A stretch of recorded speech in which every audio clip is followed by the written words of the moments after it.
Dans une salle où le pouvoir règne, Lucie Beaumont, reine noire d'un empire technologique, est défiée par un sourire méprisant. Mais son regard promet une revanche. Comment une insulte déclenche-t-elle une révolution? Croyez-vous en une justice égale pour tous? Si oui, commentez le chiffre 9. Sinon, mettez un like sur la vidéo. Si vous avez déjà été victime de discrimination au moins une fois dans votre vie, quelle qu'elle soit, partagez votre expérience pour que nous puissions vous écouter. Maintenant, plongeons dans les développements palpitants de cette histoire. Sous le ciel éclatant de Palm Beach, en Floride, une limousine noire glissait silencieusement vers l'imposante demeure des maçons. Les palmiers bordant l'allée ondulaient en doucement, comme des sentinelles saluant l'arrivée d'une figure d'exception. À l'arrière de la voiture, Lucie Beaumont ajusta son tailleur bleu marine, taillé à la perfection, qui épousait ses courbes avec une élégance discrète mais affirmée. Chaque détail de sa tenue, les boutons dorés scintillant au soleil, les escarpins noirs luisants comme l'obsidienne, proclamaient une vérité: elle n'était pas une simple invitée. Elle était la clé d'un avenir qui allait bouleverser l'industrie technologique. Lucie, PDG d'un conglomérat technologique de renom, était venue sceller un contrat de 900 millions de dollars avec la dynastie Masson, l'une des familles les plus puissantes et anciennes des États-Unis. Ce partenariat, murmuré dans les cercles d'élite comme une révolution, promettait de redéfinir les ambitions de son entreprise et de graver son nom dans l'histoire. Mais pour Lucie, ce moment revêtait une signification plus profonde. C'était une victoire personnelle, un triomphe sur les barrières invisibles qu'elle avait dû briser toute sa vie, celle de la couleur de sa peau, des préjugés, des regards qui disaient qu'elle n'avait pas sa place. Lorsqu'elle descendit de la limousine, le soleil de fin d'après-midi caressait sa peau d'ébène, faisant briller ses boucles soigneusement relevées en un chignon impeccable. Ses pas résonnaient sur le marbre blanc de l'allée, fermes, décidés, comme un tambour de guerre annonçant une bataille qu'elle était prête à mener. Elle avançait, tête haute, son regard perçant balayant l'horizon. Ce n'était pas seulement une femme d'affaires, c'était une reine, une guerrière, une visionnaire. Dans ses yeux brûlait une flamme inextinguible. Elle était là pour conquérir, non pour quémander. La demeure des maçons s'élevait devant elle, un palais de verre et d'acier, orné de lustres en cristal qui scintillaient comme des étoiles emprisonnées. Des supercars rutilantes, alignés comme des trophées, bordaient l'entrée, tandis que des serveurs en livrée glissaient entre les invités, offrant des coupes de champagne. Tout ici respirait l'opulence, le pouvoir, l'arrogance d'une élite qui se croyait intouchable. Lucie le savait, ce monde n'était pas le sien, mais elle n'était pas venue pour s'y fondre, elle était venue pour le défier. En franchissant le seuil des portes sculptées, ornées de motifs floraux délicats, elle sentit tous les regards converger vers elle. Les conversations s'interrompirent, remplacées par un murmure discret, comme une vague invisible parcourant la salle. Une femme parée d'un collier de perles la dévisagea, ses lèvres pincées, trahissant un mépris à peine voilé. Un homme en costume ajusté haussa un sourcil, comme s'il se demandait ce qu'une femme comme elle faisait là. Lucie les ignora. Elle connaissait ses regards. Il l'avait suivi toute sa vie, à l'université, dans les salles de réunion, dans les couloirs du pouvoir, mais ses regards ne l'avaient jamais arrêté. Elle offrit un sourire poli, presque défiant, ses yeux scrutant la foule avec une assurance tranquille. Qu'ils regardent, pensa-t-elle, qu'ils jugent. Ils verront bientôt de quoi je suis capable. Sa présence, son charisme, sa simple existence dans cet espace semblait déranger l'ordre établi. Et c'était exactement ce qu'elle voulait. Elle n'était pas là pour plaire, elle était là pour imposer sa vérité. Au fond de la salle, Raphaël Masson, l'héritier de l'empire familial, l'observait depuis l'ombre d'un pilier. Un sourire calculateur dansait sur ses lèvres, mêlé de curiosité et de scepticisme. Ses yeux, froids comme l'acier, semblaient jauger Lucie, comme s'il cherchait une faiblesse à exploiter. Il tenait une coupe de champagne, son allure nonchalante masquant une arrogance cultivée par des années de privilèges. Lucie croisa son regard l'espace d'un instant. Elle y lut un défi, une provocation silencieuse, mais elle ne flancha pas. « Qu'il essaye », se dit-elle, « je suis prête ». Elle avança vers Henri Masson, le patriarche de la famille, un homme aux cheveux argentés dont la réputation d'inflexibilité précédait chaque pas. Elle tendit la main, prête à le saluer, mais son geste fut interrompu par un murmure plus insistant dans la foule. Quelques invités échangèrent autour des regards, leur chuchotement devenant une rumeur sourde. Lucie sentit une tension nouvelle, un malaise qui flottait dans l'air comme une tempête sur le point d'éclater. Qu'est-ce que c'est que ce cirque, pensa-t-elle, son cœur battant plus fort. Elle n'était pas naïve, elle savait que sa présence, celle d'une femme noire à la tête d'une entreprise de cette envergure, dérangeait, mais elle n'avait pas prévu que l'hostilité serait si palpable, si immédiate. Pourtant, Lucie ne laissa rien paraître.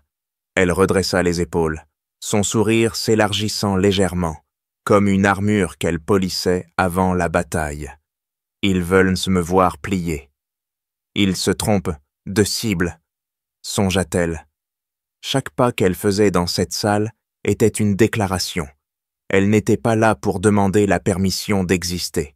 Elle était là pour prendre ce qui lui revenait de droit.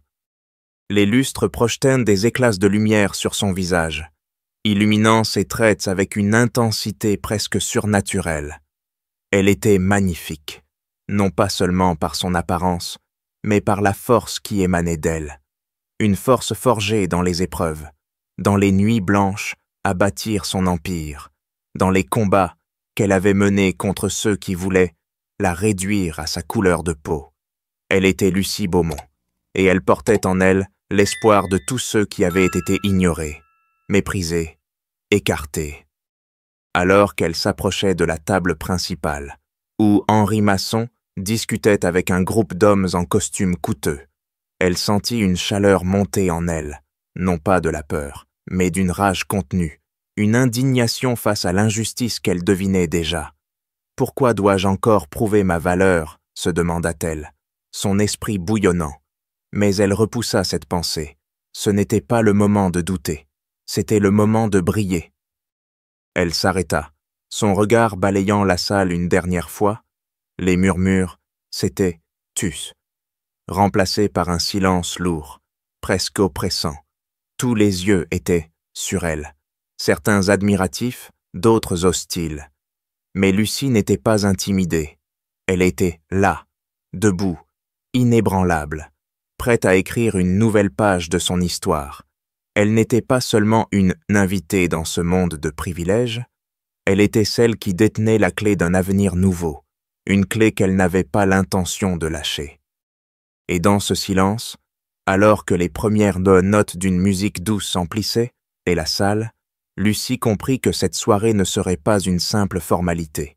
Quelque chose de plus grand se jouait ici, quelque chose qui allait tester sa force, sa dignité, sa foi en elle-même. Mais elle était prête, elle l'avait toujours été. La grande salle de la demeure. Masson vibrait d'une énergie feutrée, où le tintement des coupes de champagne se mêlait au rire poli des invités. Les lustres scintillaient au-dessus des tables drapées de soie blanche, projetant des éclats de lumière qui dansaient sur les visages parés de bijoux et de sourires calculés. Lucie Beaumont se tenait près de la table principale, son port d'altier contrastant avec l'atmosphère d'opulence ostentatoire. Elle échangeait quelques mots avec un investisseur, son sourire professionnel masquant la tension qu'elle sentait croître dans l'air. Chaque regard, chaque murmure semblait chargé d'un jugement qu'elle connaissait trop bien. Soudain, un silence glacial s'abattit sur la salle, comme si le temps s'était figé. Tous les yeux convergèrent vers Raphaël Masson, l'héritier de l'empire familial, qui se leva avec une nonchalance arrogante. Il tenait une coupe de champagne, son sourire narquois illuminé par les reflets des cristaux. Sa voix, claire et tranchante comme une lame, déchira l'air. On a dû se tromper. Non, c'est l'heure des domestiques, pas des PDG. N'est-ce pas, lança-t-il, ces mots dégoulinants de mépris. Un rire nerveux éclata parmi les invités. Un rire creux, comme des éclatants de verre brisé. Certains baissèrent main sur les yeux, mal à l'aise, tandis que d'autres échangèrent des regards complices, leurs lèvres esquissant des sourires à peine dissimulés. Lucie sentit son cœur se serrer, une douleur aiguë, comme si chaque ricanement était une aiguille plantée dans sa poitrine. Ses joues s'embrasèrent, non pas de honte, mais d'une rage bouillonnante. Comment ose-t-il, pensa-t-elle, ses poings se crispant imperceptiblement. Comment ose-t-il me réduire à rien devant tout ce monde? Elle tourna lentement la tête vers Michel, ses yeux sombres le fixant avec une intensité qui aurait pu faire trembler un homme moins arrogant. Mais Michel, drapé dans son privilège, soutint son regard avec un plaisir cruel. Il leva sa coupe un peu plus haut, comme pour saluer son propre triomphe. Son visage, éclairé par les lustres, semblait taillé dans la pierre, dépourvu de toute humanité. Lucie comprit alors que ce n'était pas une simple plaisanterie. C'était une attaque, une tentative délibérée de l'humilier, de la remettre à ce qu'il considérait comme sa place. À quelques pas, Henri Masson, le patriarche, se tenait immobile, son visage impassible. Ses yeux, voilés par une hésitation fugitive, glissèrent sur Lucie, puis sur son fils, mais il ne dit rien. Son silence était une trahison, un acquiescement tacite à l'arrogance de Michel. Lucie sentit une vague de déception l'envahir, mêlée d'une colère sourde. Même lui, se demanda-t-elle, même cet homme, qu'on dit si respectable, choisit de fermer les yeux. Ce silence pesait plus lourd que les mots de Chacha de Michel, car il confirmait une vérité qu'elle connaissait depuis toujours dans ce monde. La justice était un luxe réservé à quelques-uns. Les rires s'éteignirent peu à peu, laissant place à un malaise palpable. Les invités, pris entre l'embarras et la curiosité, observaient Lucie, attendant sa réaction.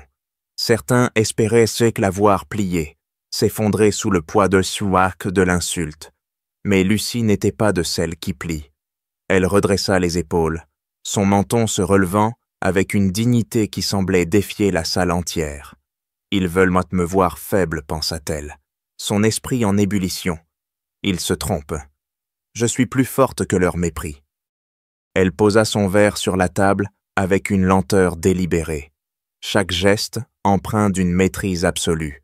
Puis, d'une voix calme mais ferme, elle s'excusa auprès de son interlocuteur, ignorant les regards qui la suivaient. « Je ne resterai pas ici à me faire piétiner, » murmura-t-elle intérieurement, sa rage contenue menaçant d'exploser.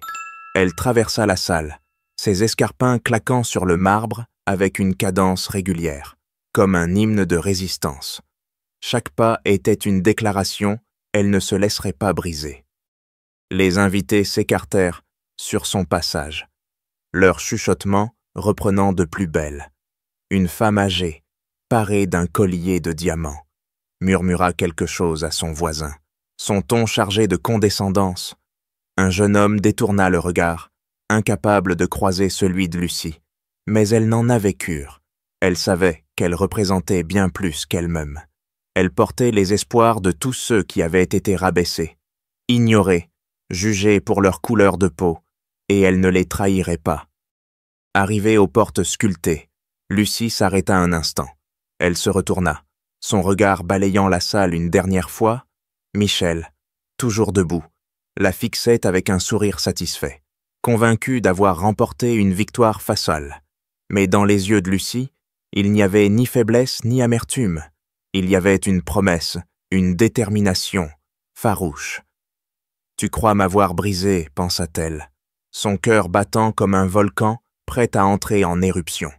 Tu verras bientôt ce dont je suis capable. » Elle inclina légèrement la tête, un geste de courtoisie qui masquait une colère incandescente, puis franchit le seuil. Le claquement de ses talons résonna dans le silence, un écho qui semblait défier l'arrogance de Michel et l'indifférence d'Henri. Dehors, l'air frais de la nuit enveloppa ses joues à peau brûlantes, apaisant à peine la tempête qui faisait rage en elle. Elle monta dans la limousine, refermant la porte avec une douceur trompeuse. Alors que la voiture s'éloignait de la demeure Masson, les lumières de la fête s'estompèrent derrière elle. Mais la douleur de l'insulte restait vive, comme une blessure ouverte. Lucie ferma les yeux, son souffle tremblant. Elle savait que ce moment marquerait un tournant. Ce qu'elle ignorait encore, c'était l'ampleur de la bataille qu'elle venait de déclencher. Ce qu'il ignorait, lui, Raphaël Masson, c'était que son arrogance allait déclencher une tempête dont il ne mesurerait jamais la force. Dans la salle, les conversations reprirent, timides, comme si rien ne s'était passé. Michel porta sa coupe à ses lèvres, un sourire suffisant aux lèvres. Il croyait avoir gagné. Il croyait que son pouvoir, son nom, son privilège le protégeaient de toute conséquence. Mais il se trompait, terriblement, car Lucie Beaumont n'était pas une femme qu'on pouvait humilier impunément. Et cette soirée, qu'il pensait être un triomphe, n'était que le début d'un combat qu'il avait lui-même allumé. La limousine glissait dans les rues illuminées de Miami, laissant derrière elle les éclats fastueux de la demeure Masson. À l'arrière, Lucie Beaumont fixait les lumières de la ville, mais son esprit était ailleurs, prisonnier de la blessure encore vive de l'humiliation. Ses mains, posées sur ses genoux, tremblaient légèrement, non pas de peur, mais d'une rage contenue qui menaçait de déborder. Comment ont-ils osé, se répétait-elle, chaque mot comme un coup de poignard dans son cœur déjà meurtri. La nuit était claire, mais dans son âme, une tempête faisait rage, un océan tumultueux de colère, de douleur et d'indignation face à l'injustice qu'elle venait de subir. Arrivée dans son bureau au sommet d'un gratte-ciel du centre-ville, Lucie s'assit près de la grande baie vitrée. Les lumières de Miami scintillaient au loin, comme des étoiles indifférentes à son tourment intérieur. Elle se sentait seule, isolée dans ce monde de verre et d'acier, où chaque victoire semblait exiger un prix trop lourd. Son téléphone vibra, affichant un message urgent de Pierre Laurent, le président du conseil d'administration. « Lucie, il faut qu'on parle. C'est grave. » Ces mots, si simples, portaient le poids d'une menace implacable. Elle savait ce qui l'attendait, une bataille pour sauver le contrat de 900 millions de dollars, un contrat qu'elle avait porté à bout de bras, mais qui maintenant semblait exiger qu'elle ravale sa dignité. Bientôt, Pierre l'appela, sa voix teintée d'une urgence à peine dissimulée. « Lucie, ce contrat est vital. 900 millions. Tu te rends compte, on ne peut pas tout jeter par la fenêtre à cause d'une maladresse. » Lucie ferma les yeux, ses doigts serrant le téléphone si fort que ses jointures blanchirent. Une maladresse. C'était ainsi qu'il qualifiait l'insulte raciste qu'il avait frappé en plein cœur Pierre. « Ce n'était pas une maladresse, » répondit-elle, sa voix tremblante de colère.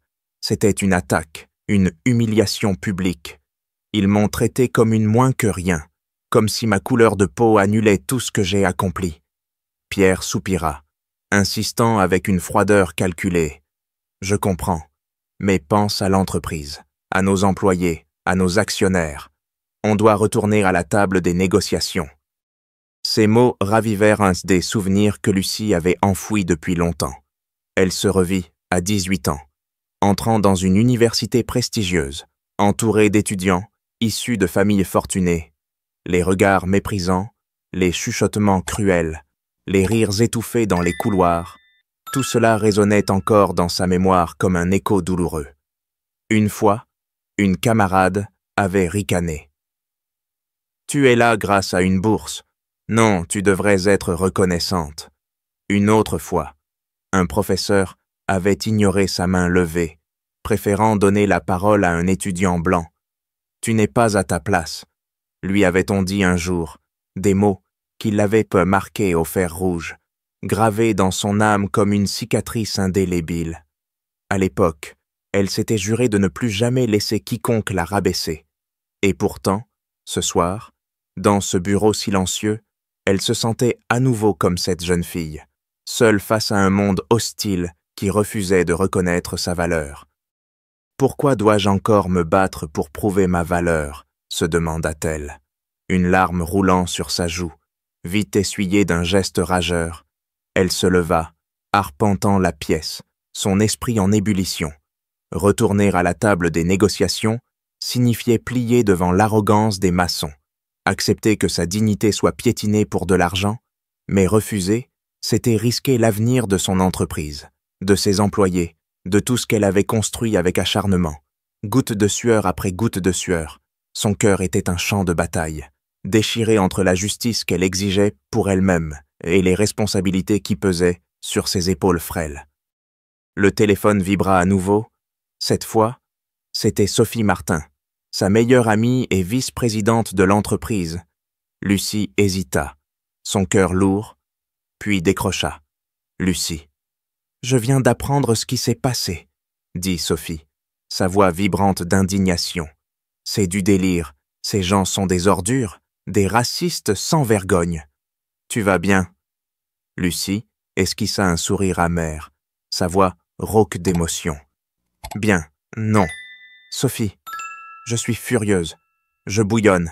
Ça me rend folle de penser qu'ils croient pouvoir m'écraser ainsi, mais je ne sais pas quoi faire. » Sophie, d'un ton ferme, mais empreint de chaleur, répondit « Tu sais que ce que tu vaux, Lucie.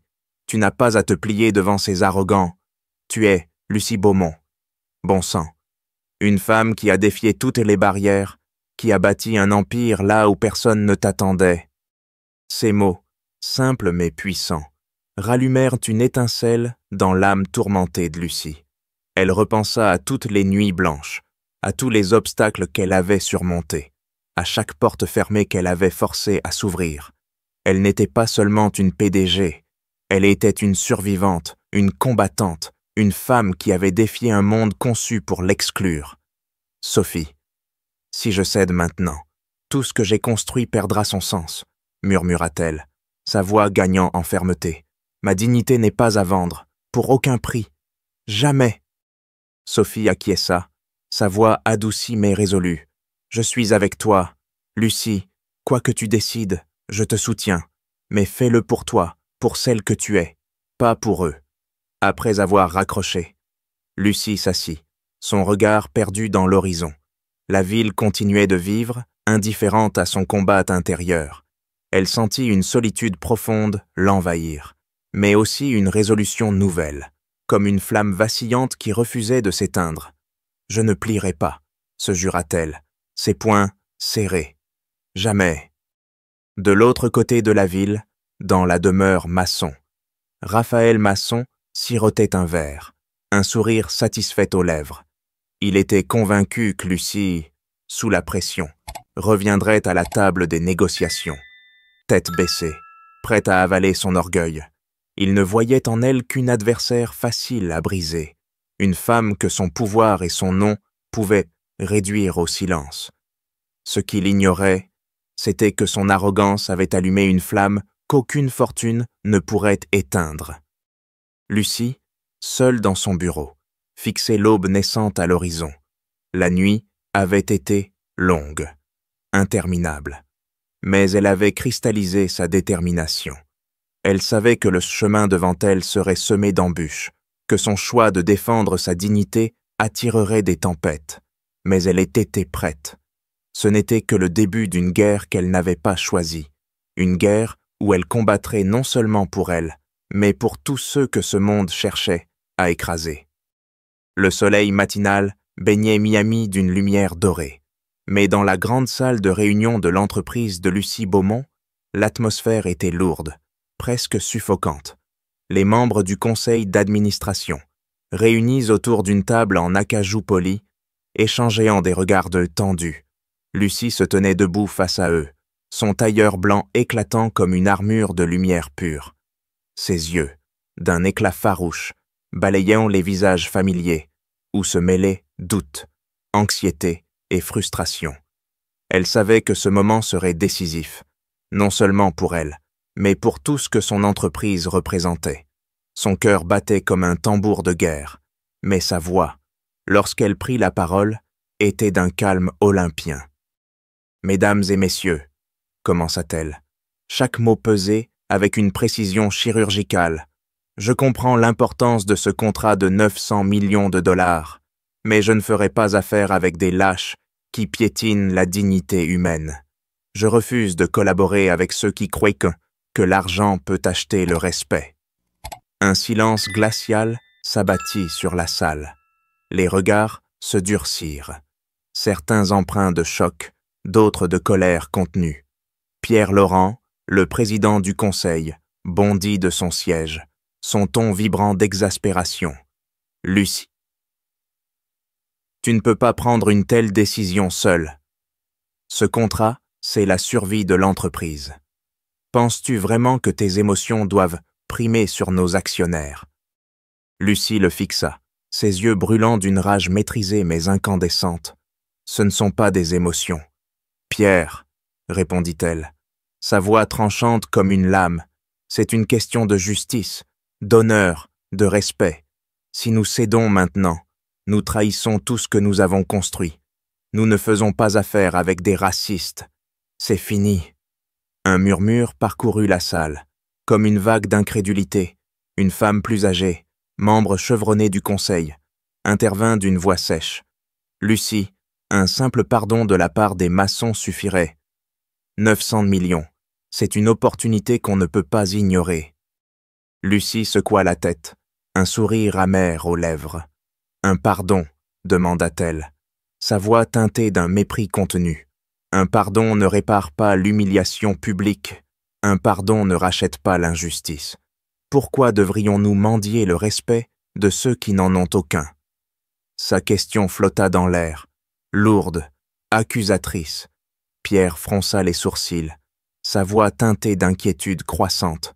« Si nous rompons ce contrat, le cours de nos actions va s'effondrer. Comment comptes-tu expliquer cela aux actionnaires ?»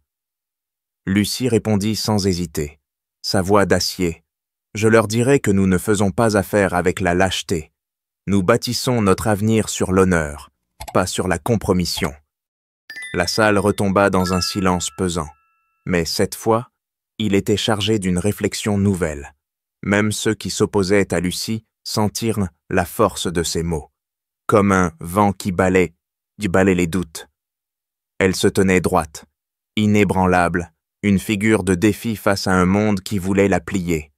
À cet instant, elle n'était pas seulement une PDG, elle était un symbole, une voix pour tous ceux qui avaient été réduits au silence par l'arrogance des puissants. Quelques heures plus tard, Lucie se présenta dans un vaste auditorium du centre de Miami, face à des centaines de journalistes et de caméras. Les flashs crépitaient, illuminant son visage déterminé.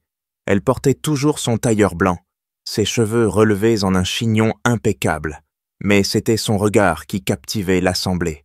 Un regard qui semblait dire « Je suis là et je ne plierai pas ». Elle s'approcha du micro, sa voix résonnant comme un cri de révolte dans la salle bondée. « Ma dignité n'est pas à vendre, pour aucun prix », déclara-t-elle, chaque mot vibrant d'une conviction inébranlable. « Aujourd'hui, je mets fin au partenariat de 900 millions de dollars avec la famille Masson. » Un tumulte éclata. Les journalistes se bousculèrent, lançant des questions à une vitesse frénétique. « Madame Beaumont, ne craignez-vous pas les réactions des actionnaires ?» demanda un reporter chevronné. Son ton chargé de scepticisme, Lucie répondit avec une assurance tranquille. « Nos actionnaires savent que nous défendons des valeurs. Nous ne construirons pas notre avenir sur des compromis indignes. » Une jeune journaliste insista. « N'est-ce pas une décision trop émotionnelle ?» Au détriment des intérêts de Fopum et de l'entreprise, Lucie la fixa, son regard perçant. Si défendre sa dignité est considéré comme émotionnel, alors, oui, je suis émotionnel, mais je crois fermement que certains principes ne se négocient pas, quel qu'en soit le prix. L'auditorium vibrait d'une tension palpable, chaque mot de Lucie résonnant comme une déclaration de guerre contre l'injustice. Les caméras capturaient chaque nuance de son expression, chaque éclat de sa détermination. Elle n'était pas là pour apaiser ou rassurer. Elle était là pour affirmer une vérité que trop peu osaient en défendre. À cet instant, elle incarnait la force de ceux qui refusent de plier, de ceux qui savent que la dignité vaut plus que tout l'or du monde. Pendant ce toisien, dans son bureau somptueux de la demeure Mason à Palm Beach, Raphaël Masson regardait la conférence de presse en direct sur un écran géant. Son sourire narquois s'effaça peu à peu, remplacé par une lueur d'incrédulité et de colère.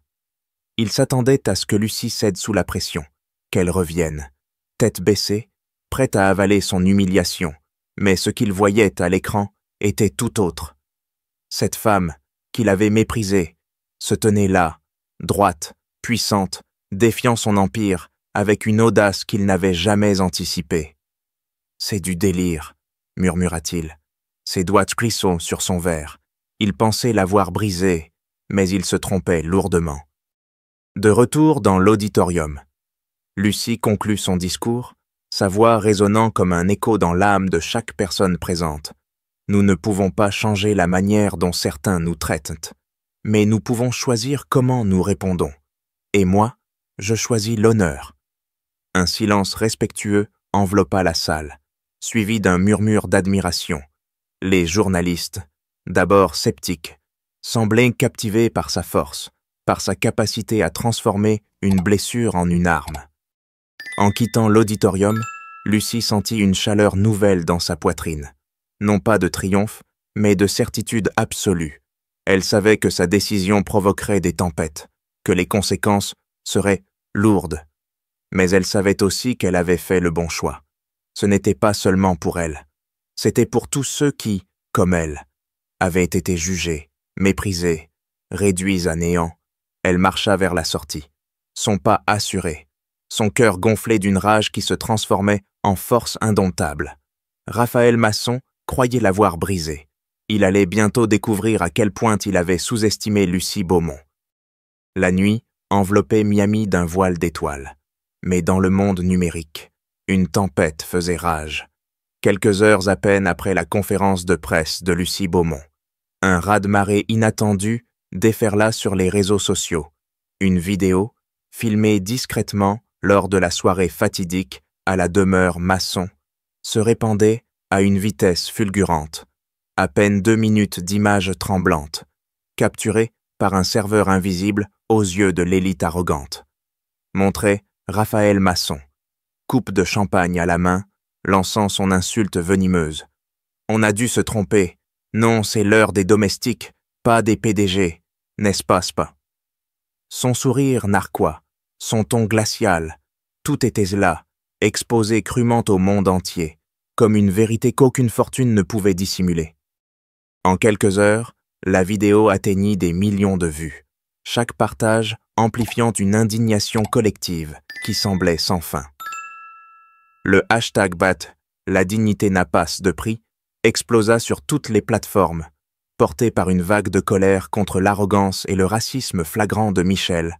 Les commentaires fusaient, cinglants, implacables. Quelle honte, c'est la cata pour les maçons. Lucie Beaumont mérite le respect. Des voix du monde entier, de Paris à Dakar, de New York à Abidjan, dénonçant le comportement de Michel, exigeant des excuses publiques et appelant au boycott total des entreprises, maçons, des étudiants, des activistes, des mères de famille partageaient leurs propres histoires de discrimination, faisant de la vidéo un cri de révolte contre l'injustice, un symbole universel de résistance face à l'oppression. Au siège de la corporation Masson, à Palm Beach, le chaos régnait en maître. Les téléphones sonnaient sans relâche, submergés par les appels de journalistes avides de détails et de partenaires furieux, réclamant des explications. L'équipe de communication, dépassée par l'ampleur de la crise, tentait en vain de contenir l'hémorragie. Les actions de l'entreprise chutèrent de 18% en quelques heures, provoquant une panique sans précédent sur les marchés financiers. Les investisseurs, jadis confiants dans l'inviolabilité du nom maçon, vendaient leurs parts en masse, terrifiés par la chute libre de l'Empire. Les médias titraient sans pitié. La chute d'un empire, Ce que des décennies de pouvoir et de privilèges avaient construit s'effondrait comme un château de cartes, pulvérisé par un seul instant d'arrogance impardonnable. Dans son bureau fastueux, Raphaël Masson fixait son écran, le visage blême, les lèvres pincées, la vidéo passait en boucle, chaque mot de son insulte résonnant comme un glas funèbre. « Comment est-ce possible » murmura-t-il, ses mains tremblant de rage et d'une peur croissante. Lui, l'héritier intouchable, élevé dans l'idée que son nom le protégeait de tout, était désormais la cible d'une fureur mondiale. Il cherchait un coupable, le serveur, un rival, un traître parmi ses proches, mais une vérité amère s'insinuait en lui. Comme un poison lent, il s'était condamné lui-même. Qui a osé, grondait-il, son orgueil blessé luttant contre une angoisse nouvelle. Pour la première fois, il ressentait un vide que ni l'argent ni le pouvoir ne pouvaient combler. Pendant ce temps, à Miami, Lucie recevait un flot incessant de messages de soutien, une marée d'admiration qui inondait son bureau, des chefs d'entreprise, des activistes, des anonymes du monde entier saluant son courage inébranlable. Sophie Martin entra, une tablette à la main, les yeux brillants d'excitation contenue. « Lucie, c'est incroyable, des millions de personnes sont avec toi. Les maçons sont dans une tempête qu'ils n'ont jamais vue. Regarde ces messages des femmes d'Afrique, des étudiants d'Europe. Tous te soutiennent. » Lucie hocha la tête, son regard pensif, empreint d'une gravité sereine. « Ce n'est pas seulement à propos de moi, Sophie, » dit-elle, sa voix douce mais ferme. « C'est pour tous ceux qui ont été rabaissés, ignorés, jugés pour leur peau, leur foi, leur existence. Cette vidéo montre que la dignité n'a pas de prix. » Mais Lucie n'était pas naïve. Elle savait que cette vague de soutien, bien qu'impressionnante, rendrait la situation plus volatile, plus explosive. Pourtant, elle ressentait une satisfaction profonde, non pas de vengeance mesquine, mais d'une justice enfin rendue. « Il pensait pouvoir m'effacer » murmura-t-elle, un sourire déterminé aux lèvres. Il se trompait. Chaque message, chaque hashtag renforçait sa conviction, elle n'était pas seule. Sa voix portait désormais celle d'une communauté mondiale, unie contre l'injustice, un cri collectif pour la dignité. À Palm Beach, Henri Masson fit irruption dans le bureau de son fils, son visage marqué par une colère froide et une déception palpable. « Michel, qu'as-tu fait » tonna-t-il, sa voix tremblant d'une fureur rarement vue, une remarque stupide, et tu as précipité notre famille dans une crise sans précédent. Notre nom, bâti sur des décennies, s'est maintenant traîné dans la boue, Michel, tentant de reprendre contenance, balbutia père. Je vais gérer ça. Donnez-moi juste un peu de temps. Henri le coupa, son regard perçant comme une lame. Gérer. Il n'y a rien à gérer. Tu as dépassé les bornes. Michel, cette fois, l'argent ne suffira pas à effacer tes erreurs. Ces mots frappèrent Matt Michel comme un coup de massue. Lui, qui avait toujours cru que son nom le protégeait, sentit pour la première fois le sol se dérober sous ses pieds. L'empire qu'il pensait invincible montrait des fissures béantes, et il en était la cause. Son arrogance, qu'il avait portée comme une couronne, était désormais une chaîne qui l'entraînait vers le bas. Henri, le visage fermé. Ajoutas-tu à sous-estimer cette femme? Michel, et maintenant, nous payons tous le prix de ton orgueil. Ce même après-midi, le conseil d'administration de la corporation Masson se réunit en urgence. Les visages étaient sombres, l'air chargé de reproches. Le président, un vieil ami d'Henri, se leva, la voix grave. Pour stabiliser l'entreprise, nous n'avons d'autre choix que de suspendre Michel de ses fonctions immédiatement, jusqu'à ce qu'une enquête complète soit menée. Michel, abasourdi, explosa, vous ne pouvez pas faire ça. C'est ma famille, mais le président le fixa. Implacable, c'est toi qui nous as mis dans ce pétrin. Michel, assume ta responsabilité. Dehors, à Palm Beach, des manifestants s'étaient rassemblés, brandissant des pancartes « Non au racisme, dignité pour tous ». Leur chant, relayé par les réseaux sociaux, résonnait comme un avertissement implacable. Les partenaires de longue date. Des maçons. Craignant pour leur image, annulaient contrats et publicités, abandonnant un empire qu'ils croyaient autrefois intouchable. Ce qui avait été un colosse devenait une ruine, victime d'un seul instant d'orgueil impardonnable. Seul dans son bureau, Michel regardait par la fenêtre, les cris des manifestants perçant le silence. Il sentait une angoisse nouvelle, un vide qu'aucune fortune ne pouvait combler. Comment un seul mot peut-il détruire un empire, se demanda-t-il, son assurance brisée, remplacée par un doute lancinant. Ce qu'il ignorait, c'était que son arrogance avait déclenché une tempête qu'il avait lui-même allumée lors de cette soirée fatidique. Et cette tempête, portée par la dignité inflexible de Lucie Beaumont, ne faisait que commencer à rugir. Les jours qui suivirent la tempête numérique marquèrent un tournant inattendu pour Lucie Beaumont. À Miami, son bureau, jadis lieu de solitude et de doute, devint le théâtre d'une effervescence sans précédent. Les téléphones sonnaient sans relâche. Les écrans débordaient un pot de courriels portant les logos des plus grandes entreprises mondiales. En moins de 24 heures, plus d'une douzaine de propositions de partenariat affluaient, chacune émanant de firmes réputées pour leur intégrité et leur engagement envers des valeurs humaines. Ces offres, dépassant largement la valeur du contrat de 900 millions de dollars avec les maçons, représentaient une opportunité nouvelle, un avenir bâti sur l'honneur plutôt que sur la compromission. Sophie Martin entra dans le bureau, un dossier épais à la main, son visage rayonnant d'une fierté contenue. « Lucie, c'est du lourd !» s'exclama-t-elle, sa voix vibrant d'enthousiasme. « Des géants comme Sterling Global et North Star Industries veulent te collaborer avec nous. Ils admirent ton courage, ta droiture. » Lucie feuilleta les documents, son regard calme mais empreint d'une détermination sereine. « Ce n'est pas ma victoire seule. Sophie, répondit-elle doucement, c'est celle de tous ceux qui refusent de plier face à l'injustice. Elle n'exultait pas, ne cherchait pas la gloire. Pour elle, chaque contrat était une preuve que la dignité pouvait triompher, même dans un monde régi par l'argent.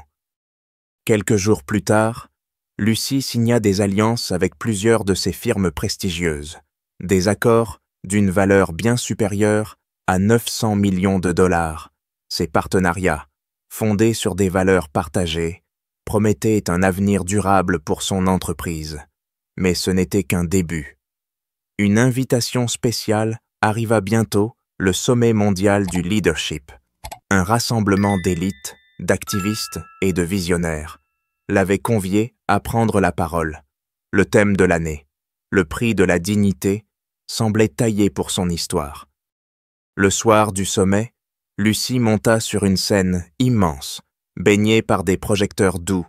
Son tailleur blanc scintillant semblait capturer pas faux la lumière, mais c'était son regard, brûlant d'une force tranquille, qui captivait l'auditoire. La salle, remplie de milliers de spectateurs, plongea dans un silence absolu, comme si chacun pressentait la puissance du moment. « La dignité n'est pas un bien que l'on peut acheter ou vendre, » commença-t-elle, sa voix claire et vibrante, comme un phare dans la tempête. Pourtant, nous faisons tous face à un choix: sacrifier notre respect de soi pour un succès éphémère, ou tenir bon, même au prix de tout. Elle marqua une pause, son regard balayant la foule, établissant un lien invisible avec chaque âme présente. Il y a peu, j'ai cru que le succès se mesurait en contrats de millions, en poignées de main avec les puissants. J'avais tort. Le vrai succès, c'est de rester fidèle à soi-même, de défendre sa dignité face à ceux qui veulent vous l'arracher. Elle raconta son épreuve avec les maçons, avec une délicatesse qui rendait chaque mot plus percutant. « Pourquoi devrions-nous plier devant ceux qui nous méprisent ?» demanda-t-elle, sa voix résonnant comme un défi. « La dignité est notre bien, le plus précieux, et personne ne peut nous l'enlever, sauf si nous le permettons. » La salle éclata en une ovation debout, prolongée, vibrante. Les mots de lui, simples mais puissants, touchaient les cœurs, rallumaient des flammes d'espoir éteintes depuis longtemps. Son discours, retransmis en direct, devint un phénomène mondial, partagé par des millions sur les réseaux sociaux. Lucy n'était plus seulement une femme d'affaires, elle était devenue une icône, un symbole de courage et de droiture pour ceux qui luttaient contre l'injustice, en particulier les femmes de couleur. À Palm Beach, Raphaël Masson, reclus dans son bureau, regardait le discours sur un écran géant. Chaque mot de Lucy était une lame qui s'enfonçait dans son orgueil blessé. « Quelle classe !» murmura-t-il, amer, mais pour la première fois, une lueur de regret traversa son regard. Il avait cru pouvoir la briser, la réduire à néant. Mais à l'écran, elle brillait, plus forte que jamais. Chaque éloge qu'elle recevait était une accusation silencieuse contre lui. Les entreprises, qui jadis courtisaient les maçons, se tournaient désormais vers Lucy, attirées par sa droiture. Michel sentit une vérité amère s'installer. Il n'avait pas seulement perdu un contrat, il avait perdu la bataille contre sa propre arrogance. De retour à Miami, Lucy restait fidèle à elle-même, refusant les interviews et les apparitions publiques. Elle n'aspirait pas à la gloire. Ce n'est qu'un début. Confia-t-elle à Sophie, son regard fixé sur l'horizon. Nous avons encore tant à faire. Mais dans son cœur, une colère sourde persistait, non pas contre Michel, mais contre un monde qui rendait ses combats nécessaires. Elle savait que sa victoire n'était pas seulement personnelle. Elle portait l'espoir de ceux qui, comme elle, avaient été jugés, méprisés, écartés. Les éloges affluaient, de la part de leaders, d'activistes, de figures publiques. Une actrice célèbre déclara à la télévision, Lucy Beaumont nous rappelle que la vraie force réside dans l'intégrité. Un PDG influent ajouta, nous collaborons avec elle non pas pour son talent seul, mais pour les valeurs qu'elle défend. Ces mots, bien qu'honorifiques, ne faisaient pas vaciller Lucy. Elle restait humble, concentrée, consciente que son combat était plus grand qu'elle. Alors que le soleil se couchait sur Miami, Lucy ferma les dossiers de la journée. Son esprit apaisé, mais résolu. Elle avait tenu la clé d'un avenir nouveau, comme elle l'avait toujours su. Et maintenant, le monde entier le voyait aussi. Elle n'était plus seulement Lucy Beaumont, PDG, elle était une lumière, un phare pour ceux qui cherchaient à défendre leur dignité face aux tempêtes de l'injustice. Sous le ciel crépusculaire de Miami, Lucy Beaumont se tenait près de la fenêtre de son bureau, contemplant l'horizon où les lumières de la ville dansaient comme des flammes d'espoir. 1 an après la tempête qui avait secoué son monde, elle était devenue bien plus qu'une PDG. Elle était une icône mondiale, une lumière pour ceux qui luttaient contre l'injustice, en particulier les femmes de couleur et tous ceux que le monde cherchait à réduire au silence. Son histoire, née d'une humiliation publique, s'était transformée en un cri universel pour la dignité, résonnant bien au-delà des cercles d'affaires. Les échos de son discours au sommet mondial du leadership continuaient de vibrer, inspirant des millions. Des universités américaines et européennes invitaient Lucy à partager son parcours, ou des étudiants, suspendus à ses mots, trouvaient en eux le courage de défendre leurs valeurs. Des organisations de défense des droits humains amplifiaient son message, le brandissant comme une arme contre le racisme et l'oppression. « C'est clair », murmurait-on dans les rues. Lucy Beaumont a changé la donne. Son nom était devenu synonyme de résistance, une preuve que la vraie puissance ne réside pas dans l'argent ou le statut, mais dans l'intégrité inébranlable. À Palm Beach, la corporation Masson, jadis colosse, intouchable, peinait à émerger des ruines de sa chute. Les actions, toujours fragiles, ne retrouvaient pas leur éclat d'antan. Les partenaires, méfiants, s'étaient éloignés, et le nom Masson, autrefois symbole de prestige, portait désormais la tache indélébile de l'arrogance de Michel. L'entreprise annonça un plan de restructuration douloureux, mais tous savaient que la confiance perdue ne se regagnait pas aisément. Cette crise, née d'un seul instant de mépris, enseignait une leçon amère. L'orgueil, sans éthique, conduit à la ruine. Raphaël Masson, autrefois héritier arrogant, vivait désormais dans l'ombre, évitant les regards accusateurs. Il s'était retiré des feux de la rampe, ses jours d'insolence révolus.